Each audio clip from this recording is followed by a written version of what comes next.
sense of police wanting people to stay in? Well, the United Kingdom has stepped up its restrictions. Schools in the UK will close by this Friday to prevent the further spread of the virus. Here's the British Prime Minister, Boris Johnson. We also need to keep the NHS going and to treat the rising number of cases. So we need health workers who are also parents to continue to go to work. And we need other critical workers with children to keep doing their jobs too, from police officers who are keeping us safe, to the supermarket delivery drivers, social care workers who look after the elderly and who are so vital. We therefore need schools to make provision for the children of these key workers who would otherwise be forced to stay home. And they will also need to look after the most vulnerable children. Well, thousands of people who were stranded in Austria after Hungary closed its border have begun to cross into Hungary. The Budapest government opened a humanitarian corridor in a one-off move. Nick Thorpe is there at the border. These have been mostly Romanians and Bulgarians stranded for a day and a half. There was a window of opportunity during the night. The Hungarians said Bulgarians first, then Romanians could drive across that border for 4 or 5 hours or so. That was not enough to solve this situation. And finally, after many more hours of frustration for all these people stuck on the far side of the border, just soon after noon local time, the Hungarian authorities finally allowed the Romanians and Bulgarians to pass. But I understand there's still an element of chaos on the far side, on the Austrian side, because Serbs, Ukrainians and other nationalities are still being turned back.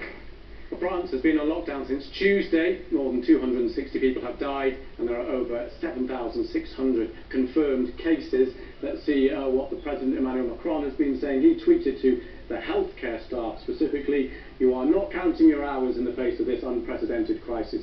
We know what we owe you and we will do whatever it takes to help you." Well, let's go to Hugh Schofield now, who's in France for us. Hugh, good to see you. We saw pictures a short time ago of police out on the streets checking people's papers as they work around. These sounds like very strict measures. Are they working? Well, yeah, they're working, yeah. I mean, they're checking people for the document which they have to have, if you go out. If you leave your home, you need to bring with you a piece of paper which states the reason for your leaving your home. And there are 5 permitted reasons, broadly: work, medical emergency, family emergency, or brief excursions just to take air or walk the dog or have a jog or something like that. Those are all permitted.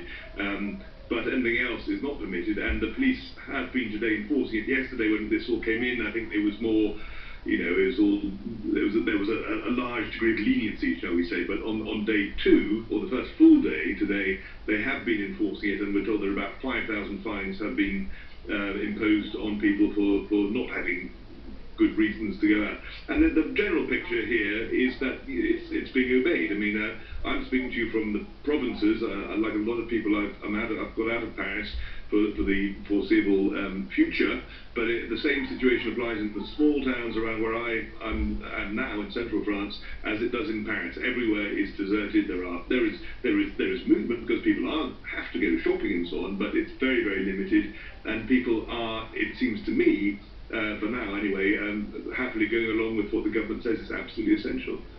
Okay, thanks very much for that, Hugh. That's Hugh Schofield in Sancerre there. Right, let's take a look at some more pictures coming into the newsroom. Not stop them, as you can imagine. So let's start with these extraordinarily busy pictures. This is people disinfecting the market. It's in Guatemala City, disinfecting stores, hoping to try and attract shoppers back, I suppose. Now let's go to the border between Peru, Bolivia. Peru closed its borders earlier this week. Bolivia has just announced it will do the same. Peruvians have been stranded there, essentially, as you can see, trying to get home. More disinfectant here. This is Indonesia, where officers are disinfecting areas popular with tourists. Resorts on the island, of course, are shutting down.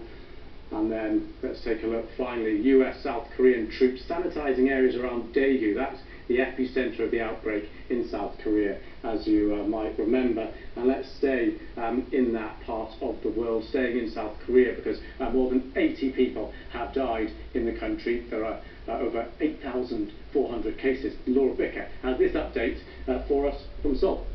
Over the last week, we've seen a steady decline in the number of cases being confirmed here in South Korea, where we've had the biggest outbreak outside China here in Asia.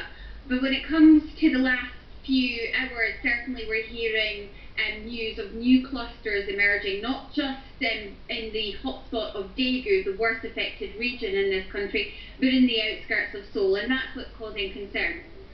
Well, as Laura Bicker there, we're going to stay in this part of the world, look at what the World Health Organization are saying, and they are calling for urgent, aggressive actions to combat COVID-19 as cases soar in Southeast Asia region. Now, cases on the subcontinent are still below the UK 500, is but doing there are next fears to a nothing. spike could The people overwhelm are going healthcare without systems. food, Let's take but a it look doesn't seem now. to bother Malaysia, Boris Johnson Sri Lanka, the at Philippines, all. they're among the nations imposing strict border controls. Here's Jonathan Head in Bangkok. Although the first case was recorded here in Thailand on the 13th of January, the numbers crept up very, very slowly.